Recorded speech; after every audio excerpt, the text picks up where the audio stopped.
He told me one last thing, and that warning was simple, terrible, and oddly calm. Earth is about to reset. If that line makes your chest tighten, if you want a careful map for what I experienced afterward, there's an ebook linked in the pinned comment that lays out the inner practices and reflections that helped me live through this. This is one person's testimony, and not medical, psychiatric, or scientific advice. I'm Michael Turner. I spent 40 years as an electrical engineer, the kind of man who trusted schematics more than stories, who found comfort in predictable circuits and measurable outcomes. I retired to a small house with a weathered porch, a garden that fought back every spring, and a wife, Linda, who kept insisting I spend less time under the hood of old radios and more time living. My life was a slow, tidy accumulation of habits. The morning paper at 6, coffee at the same chipped mug, a walk to the corner hardware for the things you always meant to fix but never quite got around to. That's the detail that makes what happened feel stranger to me. My life was plain and honest. I liked it that way. I did not go looking for transcendence. If anything, I had spent a lifetime proving why things worked the way they did and why they wouldn't change without reason. Most of what follows began not with a cosmic fanfare, but with a handful of small, quiet anomalies. Episodes so subtle I dismissed them at first. It took months before I could fold them into a pattern. The first was a sensation I now call being a passenger. I'd find my hands moving, doing the dishes or turning a wrench, and it would feel as if I were watching someone else's hands from a foot behind their shoulder. The motions were mine, familiar and precise, but my me, the part that narrated, the part that felt steady, was slightly detached, like a camera pulled back a fraction.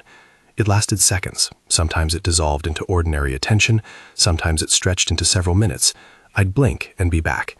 The rational part of my mind wrote it off. Fatigue, stress, maybe the beginnings of what old men get. Linda, practical as always, suggested a checkup. The doctor found nothing alarming. We both let it rest there. Around the same time, time started doing something odd. Not the headline-grabbing time stopped kind of claim, nothing dramatic, but small stretchings.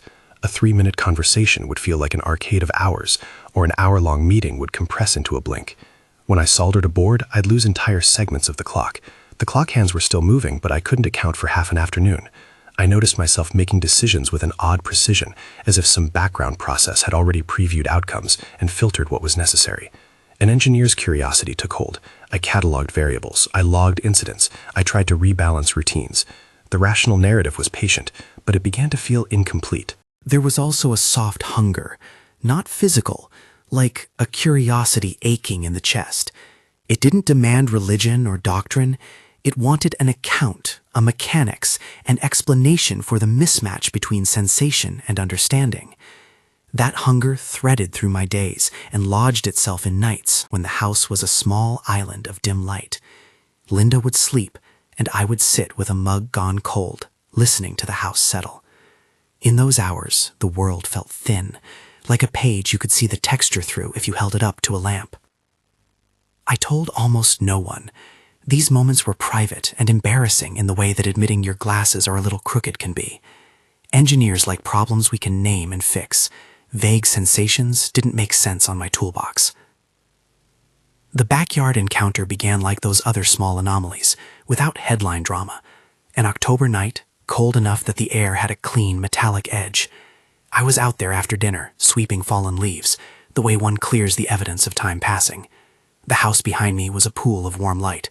Beyond the fence, the neighborhood lay quiet. The sky was enormous, clear with stars like pins through black velvet. The Milky Way lay across the dome like a faint, familiar scar. I remember the silence before the presence as something full rather than empty. Not the quiet of absence, but the quiet that presses in when attention narrows and everything extraneous is filtered out. Sound seemed to recede in concentric circles until there was only my breath and the creak of the porch step where Linda occasionally leaned. Then the air itself shifted. The hairs on my arms stood up as if the world had tuned to a new frequency. I felt, with the same clarity I felt a voltage change on a line, that someone or something had moved close. It didn't arrive like the cinematic beam of light I had once joked about to friends. There was no thunderous arrival. Instead, there was an intensity of being somewhere in front of me that could best be described as a tension with form. A silhouette, if one must call it that. Not a body in the human sense, but an ordered focus of awareness that occupied the space between the oak and my old shed. I could not see the creature's features the way you see the features of your neighbor. I could feel the placement of intention, the vector of attention, as if someone had oriented a flashlight beam at my mind. The first communication did not come through air. It arrived as thought, clear as if someone had spoken inside my skull without touching my ears. It had no accent, no texture of living breath. It was crisp. Fear not. It was not a command to stop being afraid in the way a sermon commands. It was an observation of the thing that was happening within me. My first reaction was disbelief, engineered skepticism. My brain supplied plausible alternatives: sleep deprivation, hypnagogia, olfactory hallucination from the mulch. Every explanation was catalogued. The being, the observer, as later I would name it in my notes, did not argue. It simply continued, each transmission a short, precise strand of meaning. I am not here to harm. When the observer said, "This body is not yours," the words hit like a diagnostic reading you can't ignore. I understood that sentence the way I understand a circuit label: clear, functional, loaded with implication. That phrase, more than any visual, reversed the habit of embodiment I'd carried all my life. We think we are these bodies. We name ourselves by the speed of our hands, by the scars we acquire. He said otherwise in the plain, matter-of-fact tone of a technician reporting a system property. This body is not yours. I remember the immediate argumentative cascade inside my head. If not mine, then what owns me? If consciousness is not this meat and bone, then what is consciousness? I tugged at the edges of thought as one tests a cable for grounding. The observer did not lecture, it guided. "Close your eyes," it sent. I hesitated. Engineers dislike untested procedures. We prefer variables we can measure. But there was a quality to the invitation that did not insist. It invited like a friend handing you a map. I closed my eyes because my body obeyed when command met curiosity. The world contracted to the dim inner chamber behind the eyelids. But what followed was nothing like dreaming, and nothing like the sterile, clinical images of imagination. It began with a sense of falling upward. Not falling as panic, but a gentle unfastening. I felt pressure unloose along a spine that was no longer a flesh only. I felt a luminous continuity, not light in the visual sense, but a coherence of presence, like voltage flowing across a circuit. My identity, the habitual Michael who complained about municipal traffic and built radios in his garage, thinned to a line of awareness that could perceive itself as separate from any shape. In that stripped-down state, past images arrived as if on a tucked-in set of technical blueprints, a sequence of possible lives, like schematics laid side by side. I saw constellations of potential, different cities, different children, different forms of suffering and joy. And there, oddly, I sensed selection. "You chose," the observer transmitted, a phrase that would have been laughable if an engineer's vocabulary did not fit so neatly. Selection, parameters, cost-benefit. You chose this set of constraints to learn. I had always imagined choice as something exercised within a life. The view the observer offered reversed that. Choice as preceding the life, a calibration of intention before incarnation. In the pre-birth scene, I felt a negotiation of sorts, an exchange between the impulse to experience and the conditions best suited to that lesson.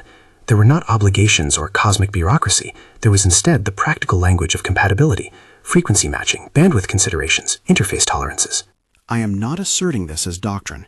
I am reporting the phenomenology of what I perceived. A sequence of selections, each clearly rational in the way an engineer might choose a resistor value to satisfy a design constraint. The option sets were not moral verdicts.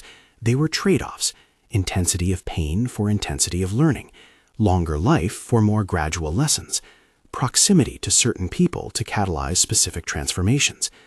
I felt the weight of a decision like you feel torque on a bolt when you turn it with your hands. It was serious, not whimsical. Then the entry. The observer's next transmission had the economy of a service manual. You will feel pressure at the temple first. The gateway aligns with attention. Breathe and let it be. In the moment of entry, my experience was not of atoms rearranging, but of an alignment, like an antenna tuning to a station. There was a sensation of edges pressing and smoothing, of fields sinking. I remember the first breath into the body after that alignment.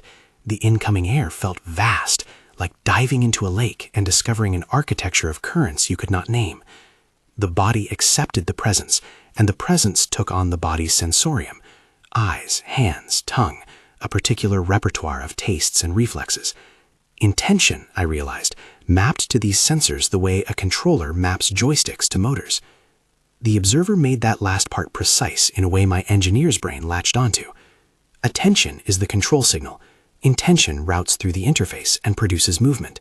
Your nervous system is the wiring. Your muscles are the actuators. You are not the actuator. You are the signal. Sitting in my backyard as that image unfolded behind my closed eyes, it felt as if a translucent overlay had been placed on ordinary life. Scenes from childhood arrived not as dramatic revelations, but as demonstrations of mechanics. The way I'd learned to pedal a bike was not merely muscle memory, but a loop of attention mapping to balance. The way anger had tightened my jaw in meetings was an old control loop that could be observed and rewired. I saw my life as a series of feedback loops, each one learned, each one modifiable if the signal changed. This is the part where some viewers will search for metaphors and others will want data. I had neither. I only had the lived sense that my eye could stand outside patterns it once took for granted and watch them run like programs on an interface. That stance changed everything about risk and fear. If the eye, the observing mind, can be separate from the vehicle it occupies, then death ceases to be annihilation and becomes a change of state. Not long after the entry demonstration, the observer led me through what it called exit mechanics. The tone was neutral again, like a technician reading out specifications. Death is unfastening, not termination. Detach and continue. The experience of exit was neither melodramatic nor reductive. There was no blinding tunnel or jury of cosmic inspectors. It was a loosening. I felt attention withdraw in increments, like turning a dial down on a lamp until its filament cooled. The body, beautiful, worn, full of scars and kindness, released its hold. There was a clarity to it, a sense of volumes rearranging rather than vanishing. Memories did not disappear. They resaturated into a broader field of awareness where cause and effect could be seen side by side. When the observer first gave me that demonstration, fear, the old viscous fear of annihilation, evaporated in the same way a dew bead lifts from a leaf in morning sun, not as an argument, but as an evident fact within my experience. I could no longer hold the terror that had haunted me in tiny doses my whole life, the thought that one day the lights would go out forever. The observation that consciousness preceded and outlived the vehicle reframed death qualitatively. After those sequences, pre-birth, entry, intention as control, exit, I drifted between the backyard and my own chest as if the two were connected by a thread. My rational mind cataloged variables. My feelings felt flattened into an astonished steadiness. There was an absurd practical question in the edges of my thought. If this is true for me, is it true for everyone? The observer anticipated my skeptical impulses with its next set of transmissions, brief and free of moralizing. We operate with many vehicles. Many choose. Many awaken. Those words landed like a description rather than a slogan. The observer's tone was not evangelical. It did not claim exclusive knowledge or manipulate. Instead, it offered a plausible architecture and left the rest to the living. I felt relief and an acute loneliness at once. Relief because the fear that had quietly directed so many of my choices no longer had the same grip. Loneliness because the certainty that most people carry, the default sense that your body is all there is, would not alter simply because I had seen otherwise. And then, after the calm lessons, the voice shifted and took on an urgency that was not about panic, but about weight. This is where the phrase, "the channel" blasted on the title of this video becomes real for me. Earth is about to reset. He said it plainly, without theatrics. The sentence had the structural simplicity of a warning panel. 3 words his consequence radiated outward. In that instant, I felt the scale of the message uncouple from my personal revelation and expand into the collective. The observer gave the sentence a little fanfare. It presented the information and allowed me to feel its implications. When I say reset, I need to be honest about what happened inside me. I did not see seismic ruptures or cities folding into themselves. I saw frames and frequencies. I saw the potential of a planetary scale reconfiguration of what people value, what they attend to, and what they permit as acceptable modes of living. The observer's next transmissions clarified, not by dictating a timeline or offering survival instructions, but by sketching a range of possible effects. Interpret this as a shift in the conditions of experience, it sent. not inevitable catastrophe. Possibility of rapid realignment as enough attention changes. Choose presence. Those last two words, choose presence, were the sharpest. The observer was not issuing a prophecy that could be checked against calendars. It was naming a lever. The way I understood it in that cold backyard was this: systems change when critical mass of agents within them alter their control signals. If a sufficient number of individuals stop running established feedback loops, fear-driven consumption, identity based on possession, neglect of inner attention, the emergent behavior of societies and infrastructures can change. That shift in emergent behavior is what the observer compressed into reset. I felt asked, gently and with the authority of someone who had seen system behavior across scales, to reconsider what I funded with my attention. For an engineer, attention is a resource like current. You route it, it powers circuits, it warms filaments, it enables or burns out systems. If everyone rerouted their attention, the planet's operating parameters might shift. That was the hypothesis the observer laid on the table. I have to be careful here because the danger with a sentence like "Earth is about to reset" is that people will imagine doom, dates, and bunkers. The observer's wording avoided that, and so should we. The reset, it indicated, was not a bureaucratic factory restore button pressed by unseen hands. It was more like the planet's field of permissible behaviors and values bending as enough people change their inner software. When the observer finished delivering that line, I felt the ground of my life tilt. The architecture the observer had shown me, pre-birth selection, attention as control, death as unfastening, was not merely personal metaphysics anymore. It had become a lever on a social machine. The sense of being a passenger dissolved into an opportunity to be a deliberate pilot. I opened my eyes. The night air was the same brittle cold, the stars still sharp. The presence had not turned into a parade of images or a call to arms. It faded as simply as it had appeared, like a light being dimmed, leaving the backyard bathed again in ordinary shadows. Linda stirred inside. Our house remained warm and unknowable. For a long time after, my world smelled of cut grass and stars. I sat on the step and tried to reconcile an engineer's comfort with the unmoored reality I had been shown. The temptation was to convert everything into an implementable plan, intake of practices, a schedule for meditation, steps to broadcast the message. But the observer's method was never directive in that way. It handed me an understanding and invited integration. That felt like an instruction to live differently rather than to sell a program. That is where I stopped for a while. The immediate practicalities of daily life returned. Bills, a bulky lawnmower, neighbors with their subtle dramas. But the background current had shifted. I found myself listening to conversations differently. The voice that had narrated my days was quieter, and another voice, the witnessing one, held more space.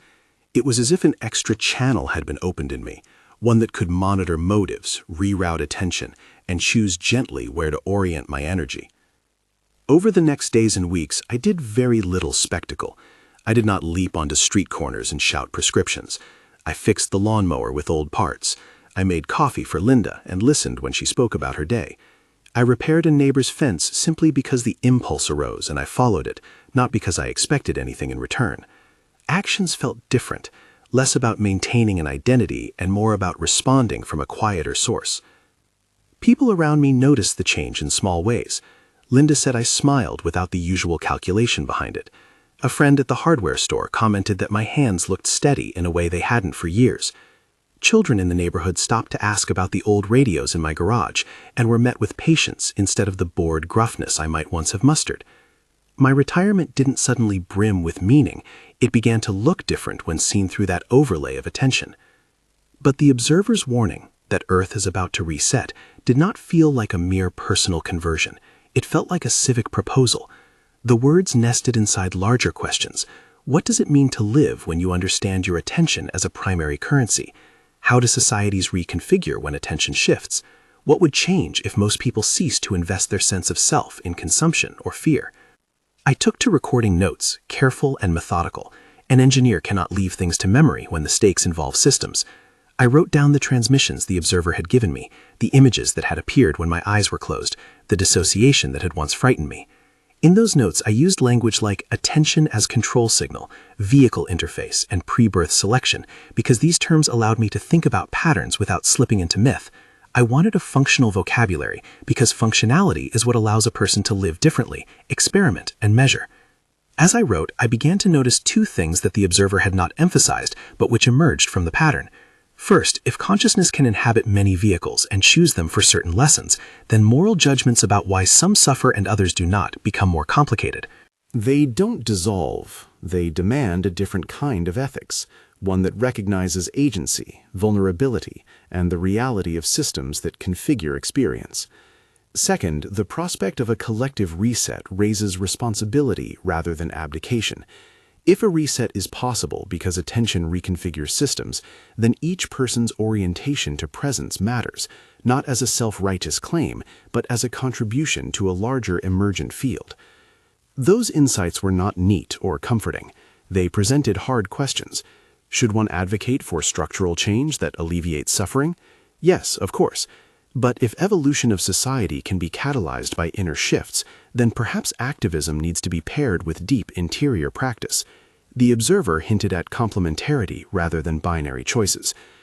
All of that thinking led me to another practical, messy domain, telling people. I did not know how to say what had happened without sounding like a lunatic or a salesman. So I told practically. Small confessions to close friends, measured descriptions to Linda, tentative details to a spiritual therapist I'd found online because curiosity had led me there. Most responses were a blend of skepticism and compassion. A few people were curious, a few ridiculed. None of that felt decisive. The thing that stayed with me was the instruction embedded in the warning: choose presence.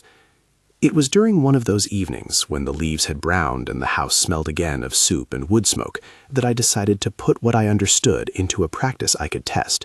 Not a program to sell, not a cure-all, but a simple experiment.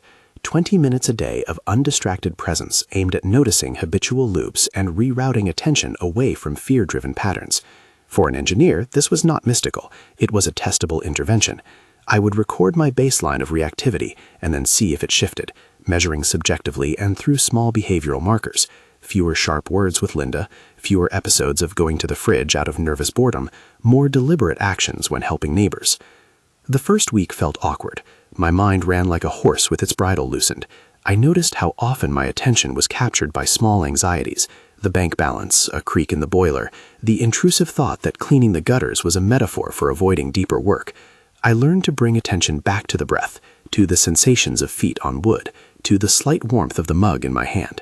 The outcomes were not dramatic, but after 3 weeks I noticed a change. I could stay with a conversation longer without mentally scrolling through the next items on my list. I felt calmer when bad news arrived on the screen. The world did not reset overnight, but subtle behavioral adjustments accumulated. There is a danger in stories like this, the tendency to leap from subjective change to social prophecy. I tried to hold that tension with care.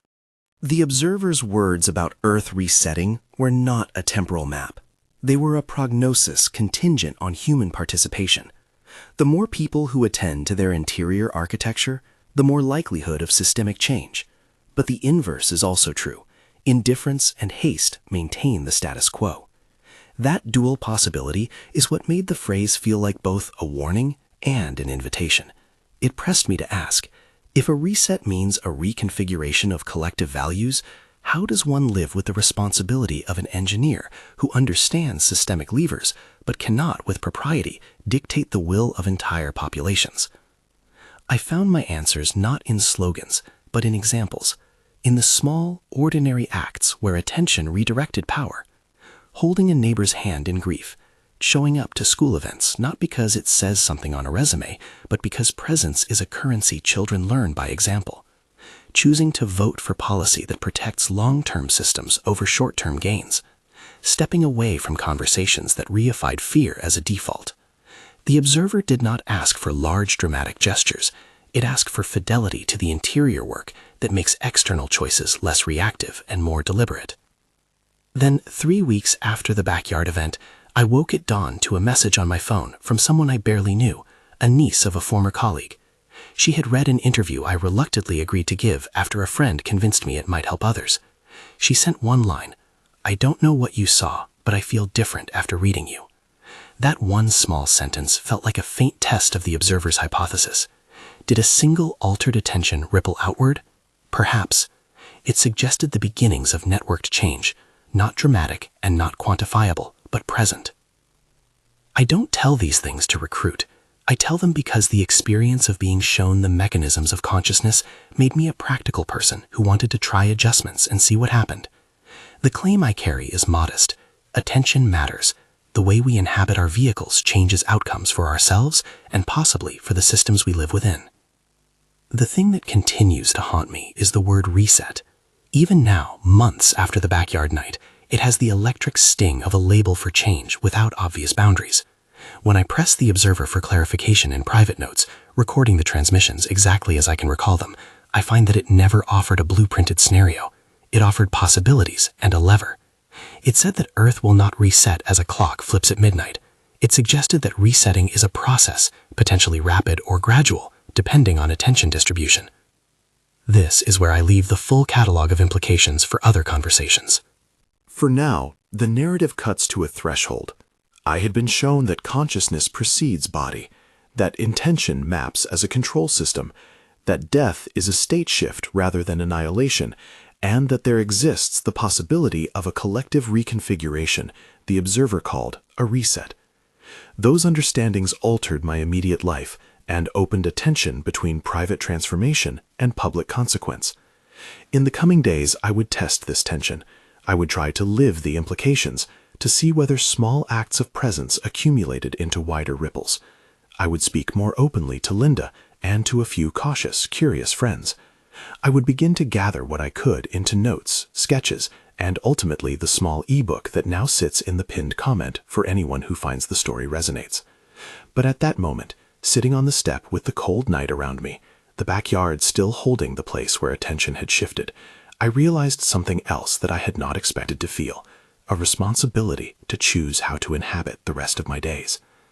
I stood, brushed the lint from my sweater, and walked back into the house. Linda was stirring, the kettle side on the stove. I did not announce revelations. Instead, I moved through the house with a deliberateness I had not practiced before. I held the mug up to my lips and noticed the warmth press across my palm. The taste of coffee was ordinary. The world was ordinary. And yet, for reasons I could not reduce to a checklist, nothing felt ordinary anymore. Nothing about the rest of my life snapped back into place as if the yard had never held a hinge. The ordinary routines returned, yes. The kettle whistled, the mail arrived, the neighborhood squirrels continued their territorial negotiations, but there was an extra channel humming under everything. I began each morning with 20 minutes in a chair by the window, not to chase visions, but to check the wiring. I learned to watch my attention the way I used to watch voltage on a panel, where it flowed, when it leaked, what warmed up when I focused on it. That habit was small and stubborn, the kind of engineering discipline that accumulates reliability rather than headlines. My notes became more than stray scribbles. I opened a notebook with neat columns, date, circumstance, trigger, reaction, micro-practice, and treated my inner experiments like a lab. If the observer's language had been service manual terse, I responded with protocol. If attention was a current, I would measure it in behavior. How many times did I interrupt Linda at dinner? How often did I snap at a neighbor? Were my hands steadier when I worked? Not glamorous metrics, but useful ones. After a month, I could point to fewer sharp words, a kinder curiosity when someone asked a question I had previously dismissed, and a slightly slower reflex to reach for the TV remote when worry flickered. Linda noticed before anyone else told her to. She didn't ask for journals or declarations. She was practical. One night over a bowl of soup, she said, "You're quieter in a good way. Whatever you're doing, keep it." That was the closest thing to approval I had hoped for. I had not wanted her to believe because I needed an ally in proof. I wanted her to see me steady. Her seeing was a kind of verification, more intimate than any outsider's praise. Word of the backyard night traveled slowly and awkwardly.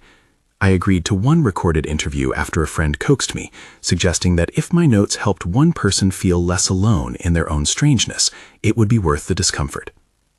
The interviewer asked direct, somewhat skeptical questions, the kind that made me revert to engineer mode and outline procedures rather than metaphors. After the piece ran on a small site, I woke to messages of varying tones: derision, worry, curiosity, gratitude. The niece of an old colleague sent the single line that lodged with me: "I don't know what you saw, but I feel different after reading you." Nothing about that line proved the observer right. Nothing about it proved anything scientific. But it felt like the first faint node of a network, a change in one place nudging attention somewhere else. A neighbor named Carlos, a retired librarian who kept an impressive zucchini patch, knocked on my door 2 weeks later. He had read the interview. He wore a cap he'd had since youth and a face softened by light-handed years of kindness. He did not ask for lectures. He asked for a cup of tea and the time of a man who seemed, by his own account, less consumed by the news cycle than he had been. "I've been noticing I stop mid-complaint," he said, after the kettle had cooled. "I mean, I start to rant about the potholes, and then I don't. It's like my mouth stalls until I actually want to say it." That was not a scientific sample, but it was a replication of the same phenomenon, attention shifting from reactivity to a brief pause of choice. We spoke about small things, the plumbing in his basement, the local PTA's budget for the playground, and it occurred to me how cheaply influence travels in neighborhoods.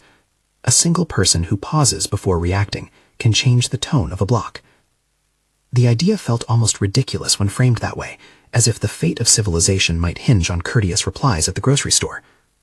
But the observer's systems thinking voice was an engineer's voice too.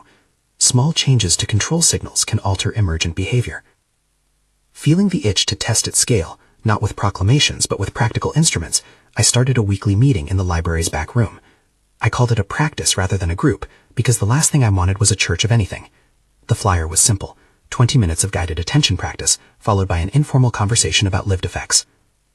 A dozen people showed up the first week. Carlos, a school counselor, an exhausted nurse, a young man who worked nights, 2 retirees, and a woman who taught math and looked as if she'd spent her life appreciating rigorous thinking. We sat in mismatched chairs, some with knees too stiff, others fidgeting. I led nothing mystical. I suggested a small test. Notice your breath for 5 minutes and then jot down the first 3 things your mind wants to do. We compared. Some people reported modest relief. Others reported boredom. A few reported irritation at their own wandering thoughts. None of us left convinced that the world had rearranged overnight. But small reports accumulated. The nurse admitted she had less need to scroll doom on her break. The counselor said she had more patience with a teen in crisis. The math teacher said she felt a tiny decrease in the urge to check her email at breakfast. These were pedestrian effects. That was the point. The observer hadn't promised fireworks. It had suggested calibration. The practice group became a laboratory for calibration. We developed modest tools: a minute of noticing before a meeting, a practice of checking intention before pressing send on an angry email, a home experiment in which each person tried to notice the first impulse that preceded a habitual action. The language we used was practical and sometimes arid: control signal, feedback loop, latency of reaction, because technical terms kept the metaphors from inflating into untestable fables. Along the way, an ethical question kept surfacing. If altering attention can contribute to systemic change, what does that imply about the obligations of someone who understands systems? It would have been easy to slide into a posture of superiority, as if those awake had more moral capital. I resisted that instinct by returning to basic humility. The observer hadn't framed awakening as a badge or a caste. Instead, it insisted on a different sort of accountability: to test, to observe, to act where the test showed help rather than harm. That meant practical compassion, participate in civic life, tend to relationships, vote in ways that protect long-term stability, and support people who suffered from structural issues beyond the reach of individual attention practices. One evening, a young mother I'd met at the Baptist group knocked on my garage door holding a damp blanket and a coffee-stained stroller. Her name was Jenna. She had the exhausted, honest kind of face that makes you confess less. She said, "My sister's going through something. She used to be solid. Now she keeps saying time slips and she can't feel her hands. She's scared. Can you talk to her?" I could have deferred to professionals. I did. I also could not ignore the human element. I met Jenna's sister once in the kitchen of a small apartment. We sat and I listened. That was the first time I found myself describing my backyard night not as spectacle, but as protocol. Small experiments, daily disciplines, modest gentleness. She did not get better in the cinematic sense. She did breathe a little easier when someone listened without trying to fix her. I discouraged any view that my experience invalidated the need for medical evaluation. I asked whether she'd seen a doctor. I suggested resources. The disclaimer that had been a guardrail in my notes felt like a lifeline in the real world. This is a testimony, not a diagnosis. The more I lived, the more I realized the observer's style. It disclosed architecture without micromanaging behavior. It was as if someone who'd seen how a city's power grid behaved sat beside me and said, If you move this switch, it affects the load elsewhere. It left choices to the operators. There were oddities too, small personal anomalies that I could not engineer away. On certain mornings, I would wake with the taste of metal on the back of my tongue, or a sense of displacement so acute that for a breath I believed I was 30 again in a different town. Once, while fixing an old radio, a melody, not played by any station but somehow older, threaded through me. These experiences were private. They weren't proof of anything, but they were persistent enough to be noteworthy. I logged them.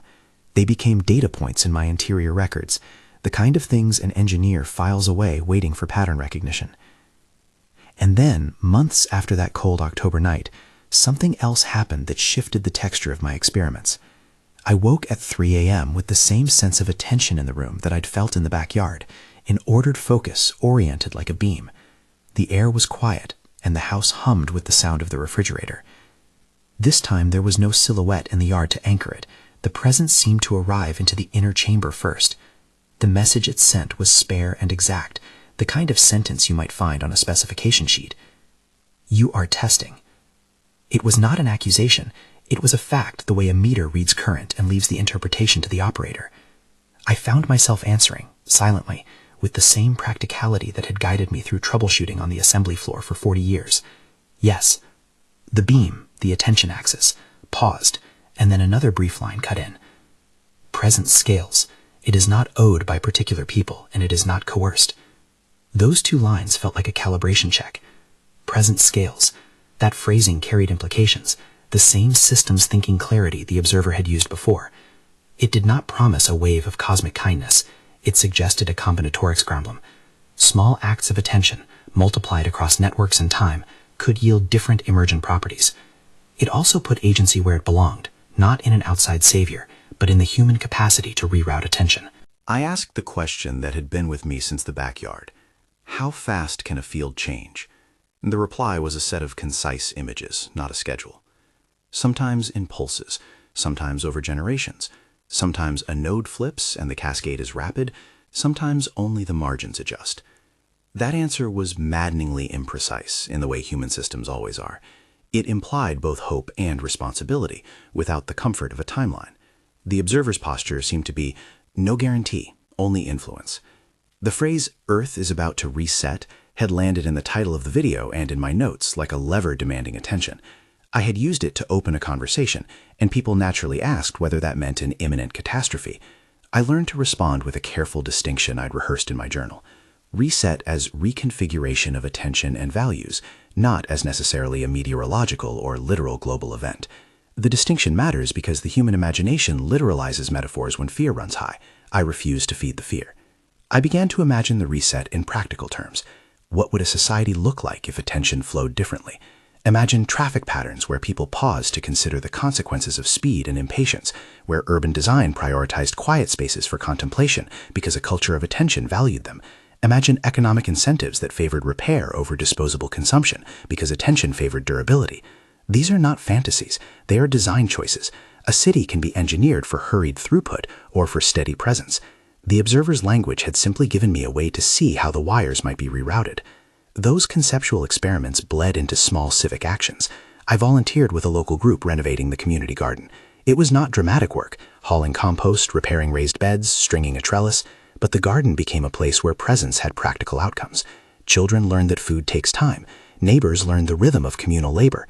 The garden's hum became an example of how attention invested in repair and relationship yields concrete change. Over time, I stopped asking whether the observer's report was universally true. Instead, I asked whether its practical claims could be useful. Does acting as if attention matters change interactions? For me and for the people around me, the answer was yes. The scale of that yes was ambiguous, but the qualitative change was real.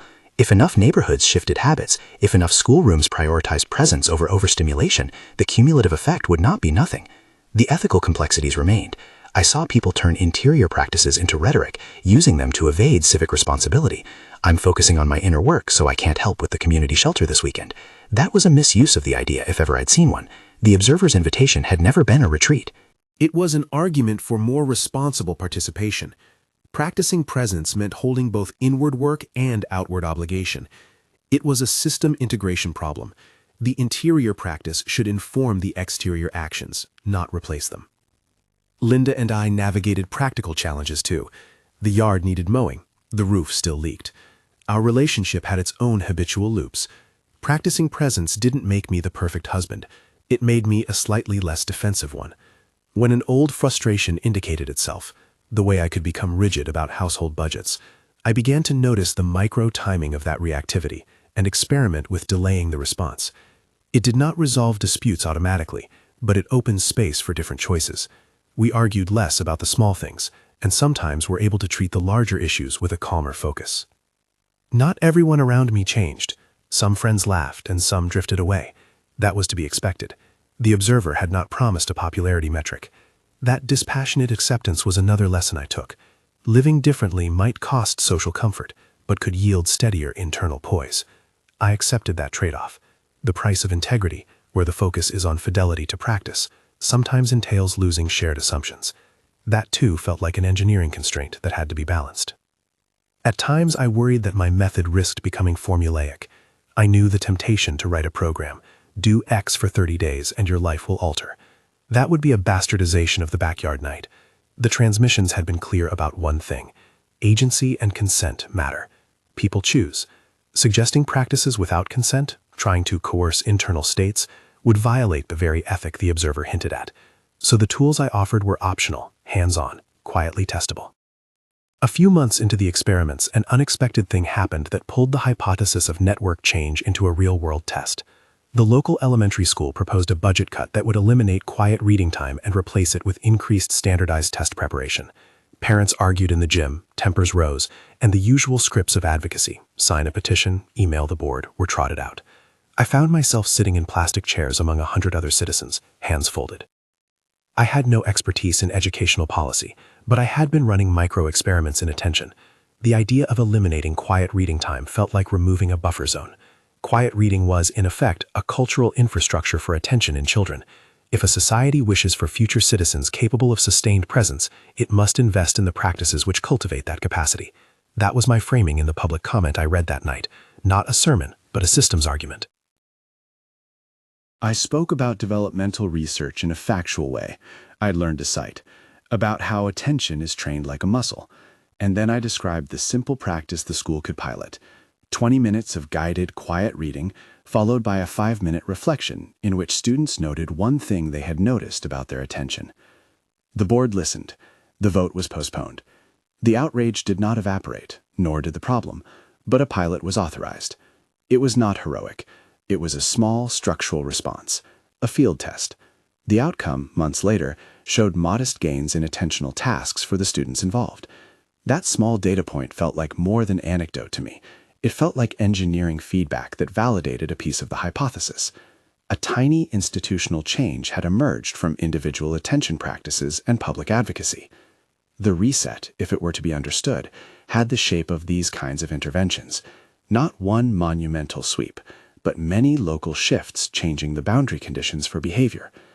As the months unfolded, I received more messages from people who had read the little ebook I'd pinned under the interview. Most thanked me for a practical, honest account. Some sent their own stories of subtle shifts in perception. A few requested one-on-one conversations about how to begin a practice with skeptical partners. That led me to the harder, strange territory of offering guided sessions. I did not offer therapy. I offered guided attention experiments, coached in practicalities and framed as secular learning. I kept the language precise and avoided promises. My role was not to fix, but to assist in trial design, to help someone notice and measure whether habits altered. In those sessions, I met people from different walks: a veteran who wanted to sleep through the night without medication, a teenager whose dissociation episodes frightened her, a pastor who wanted non-doctrinal tools for congregants. I listened more than advised. When people asked whether my backyard night proved anything universal, I reiterated the same guardrails I had written into the ebook. This is my testimony. It offers tools, not certainties. Some people found value, some did not. I accepted both outcomes with the same equanimity the observer had modeled. If there was one thing that surprised me, it was how the word reset continued to gather meanings I could not entirely control. A reporter once asked me whether my comment about planetary reconfiguration meant a new age. I shrugged and said, possibly, but unfamiliarity with the term doesn't make an event. I tried to puncture the need for spectacle. Reset in my vocabulary was a description of boundary conditions changing, the permissible set of behaviors and values bending as attention redistributed. That reading does not rule out rapid change, but it does put the agency in human hands. It denies me the comfort of claiming an inevitable apocalypse and instead returns the work to ordinary choices. The observer's interventions were never preachy. The transmissions were always concise, like firmware updates rather than manifestos. On rare nights when the beam returned, its lines were short and precise. "You will be tempted to monetize revelation," it sent once. That line was a dispassionate observation of a predictable dynamic. People tend to package insight. To the observer, commodifying attention was a predictable strain in a system. It was a caution, not a condemnation. I took it as a reminder to keep modesty intact. If the work was useful, let it be useful without exploiting vulnerability. Another short transmission arrived like a final test.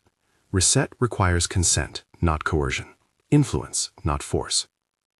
That phrasing reframed urgency into ethics. The observer was not asking for coercive mass conversion. It was inviting voluntary reorientation. That made the warning both lighter and heavier. Lighter because it didn't predict forced upheaval. Heavier because it placed responsibility squarely on individuals and communities to act with discernment. I felt the moral weight of that injunction in daily life. It made me more careful about offering practices. It made me insist to anyone who asked for a guided session that they retain autonomy. Try, test, and stop if it doesn't serve you. Influence is a radical decency. It respects boundaries. Living with that ethic changed my small decisions.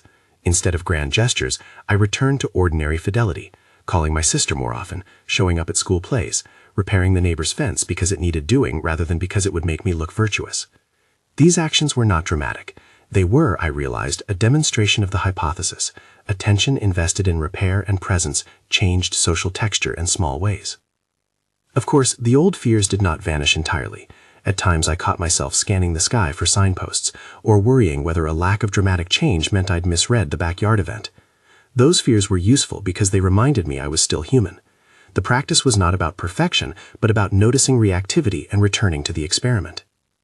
People asked, sometimes warmly and sometimes with an edge of prurient curiosity, whether I expected to see the observer again.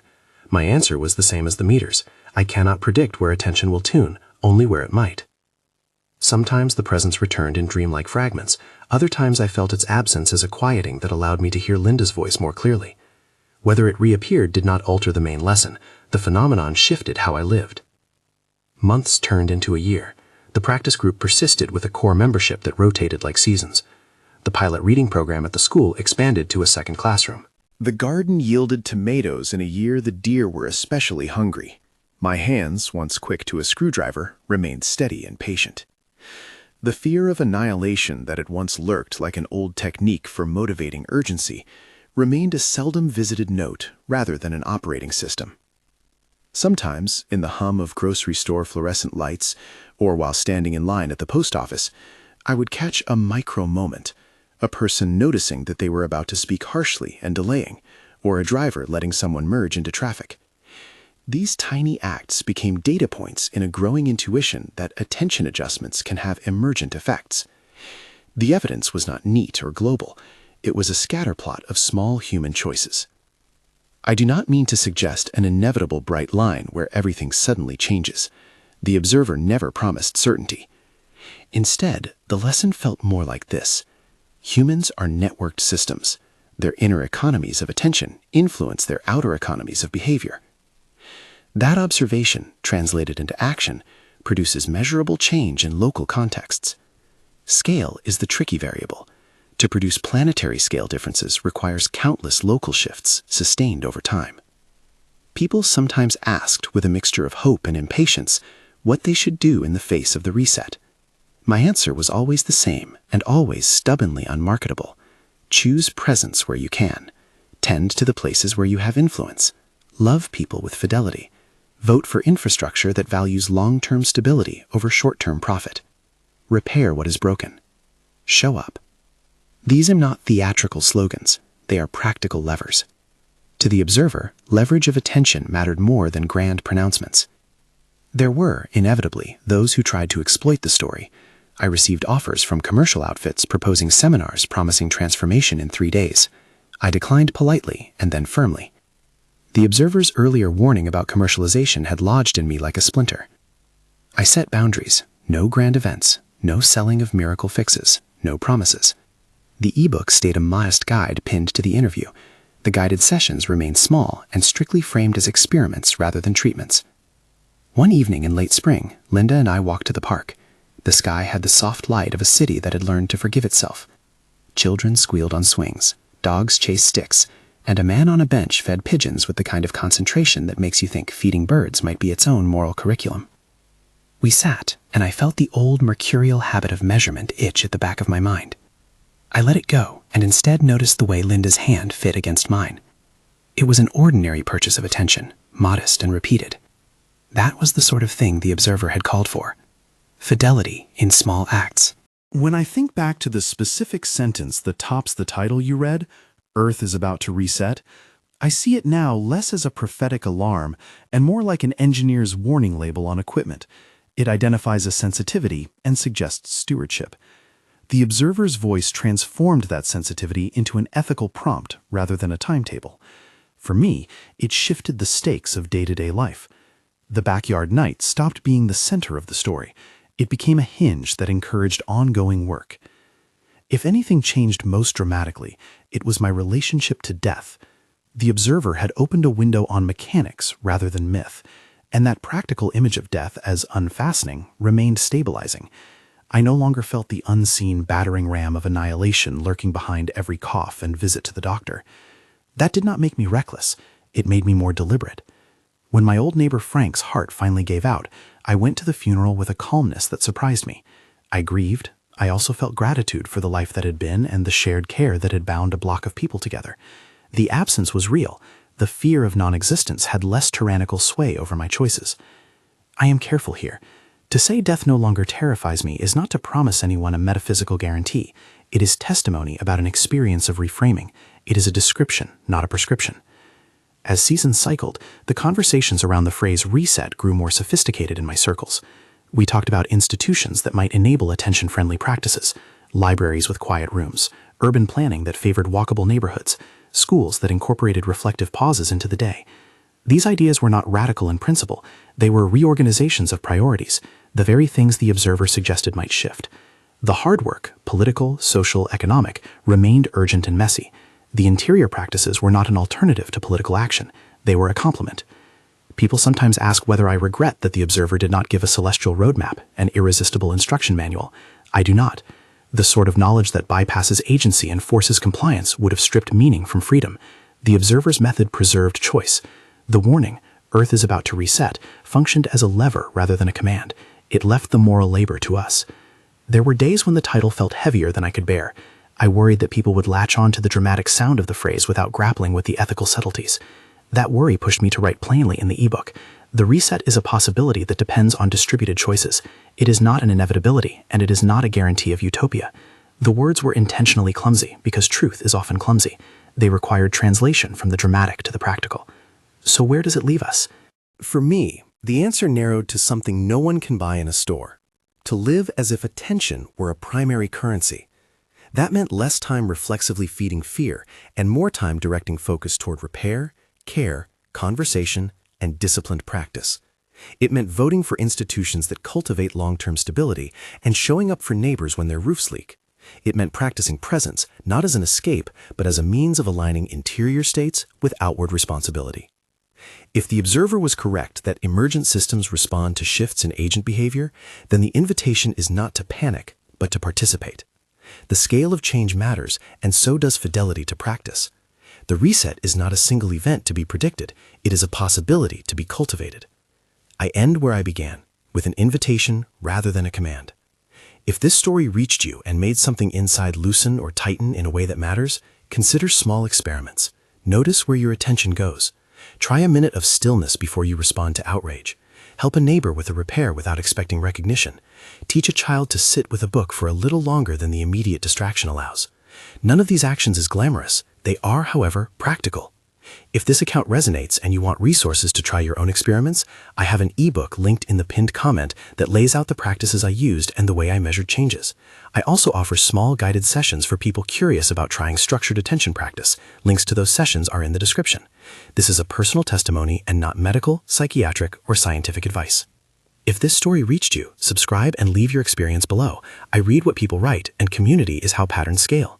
The observer's last warning was not a prediction as much as an appeal. Earth is about to reset, not by decree, but by the accumulation of choices. The only question that remains is how we attend.